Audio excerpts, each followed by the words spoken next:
बिस्मिल्लाहिर्रहमानिर्रहीम। अस्सलाम वालेकुम viewers, welcome to my YouTube channel. Viewers कैसे हैं आप? उम्मीद करता हूँ आप ठीक होंगे। व्यूअर्स आज मैं आपको निसोजिन 40 mg कैप्सूल का मुकम्मल रिव्यू दूंगा जो मैदे की तज़ाबियत, सीने की जलन, heart burn, gastric ulcer, peptic ulcer और एच पाइलोरी के लिए बहुत ही मुफीद कैप्सूल है। निसोजिन कैप्सूल को किन कंडीशन में इस्तेमाल किया जाता है, इसके फ़ायदे और नुकसान क्या हैं, इसके काउंटर इंडिकेशन क्या है, ये सब कुछ मैं आपको वीडियो में बताऊंगा। वीवर सबसे पहले मेरी आपसे रिक्वेस्ट है, मेरा चैनल मेडिकोज इन्फो सब्सक्राइब करें। वीवर्स बात करते हैं निसोजिन कैप्सूल की पैकेजिंग की, तो इसके एक पैक में 14 कैप्सूल होते हैं और इसकी कीमत 500 रुपये है। ये किसी भी मेडिकल स्टोर और फार्मेसी स्टोर से आसानी से मिल जाती है।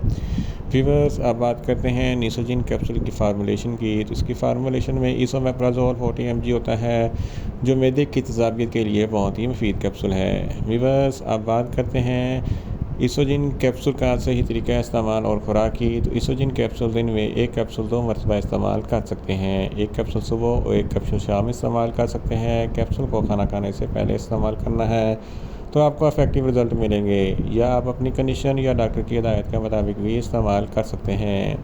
वीवर्स अब बात करते हैं इसोजिन कैप्सूल को किन कंडीशन में इस्तेमाल किया जाता है और इसके फ़ायदे क्या हैं। इसोजिन कैप्सूल में इसोमेप्राजोल होता है जो मैदे की तज़ाबियत को कम करता है।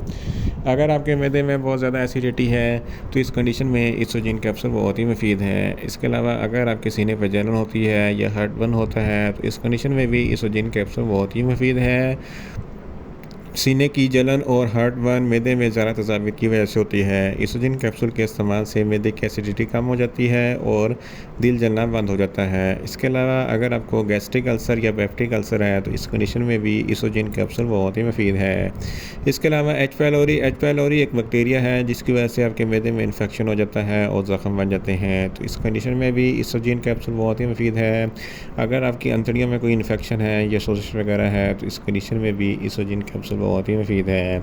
इसके अलावा अगर आपको बदहज़मी है या फारापन है तो इस कंडीशन में भी इसोजिन कैप्सूल बहुत ही मुफीद है। इसके इस्तेमाल से आपकी बदहज़मी ख़त्म हो जाएगी, आपको खुराक अच्छी तरीके से हज़म होगी। अगर आप बहुत ज़्यादा स्पाइसी फूड खाते हैं तो स्पाइसी फूड खाने के बाद इसोजिन कैप्सूल का इस्तेमाल ज़रूर करें ताकि आपके मैदे में ज़्यादा तज़ाबियत पैदा ना हो। इन शॉर्ट इसोजिन कैप्सूल मैदे की तज़ाबियत, सीने की जलन, heart burn, gastric ulcer, peptic ulcer और एच पाइलोरी के लिए बहुत ही मुफीद कैप्सूल है। वीवर्स आप बात करते हैं इसोजिन कैप्सूल के नुकसानात की, तो इसके इस्तेमाल से आपको कुछ मामूली से नुकसानात हो सकते हैं, जैसा कि आपको न्यूज़िया हो सकता है, आपको वॉमिटिंग हो सकती है, आपका मुँह खुश्क हो सकता है और आपको ज़्यादा प्यास लग सकती है। वीवर्स आप बात करते हैं इसोजिन कैप्सूल के काउंटर इंडिकेशन की, तो हाइपर सेंसिटिविटी वाले लोग इसोजिन कैप्सूल का इस्तेमाल ना करें। प्रेग्नेंट ख़वातीन और ब्रेस्ट फीडिंग ख़वातीन इसोजिन कैप्सूल का इस्तेमाल सिर्फ डॉक्टर की हिदायत के मुताबिक ही करें। इसके अलावा छोटे बच्चे जिनकी उम्र 10 साल से कम है इनको इसोजिन कैप्सूल का इस्तेमाल ना करवाएं। व्यूअर्स ये था इसोजिन कैप्सूल का मुकम्मल रिव्यू। उम्मीद करता हूँ मेरी ये वीडियो आपको अच्छी लगेगी। मेरी वीडियो को ज़्यादा से ज़्यादा लाइक करें, शेयर करें और कमेंट्स करें, और मेडिसिन के मतलब इन्फॉर्मेटिव वीडियो के लिए मेरा चैनल मेडिकोज इन्फो सब्सक्राइब करें और साथ में लगे बेल आइकन को लाजमी प्रेस करें ताकि मेरी हर नई वीडियो आप तक बर वक्त पहुँच सके। मिलते हैं एक नई इन्फॉर्मेटिव वीडियो के साथ। अल्लाह हाफिज़।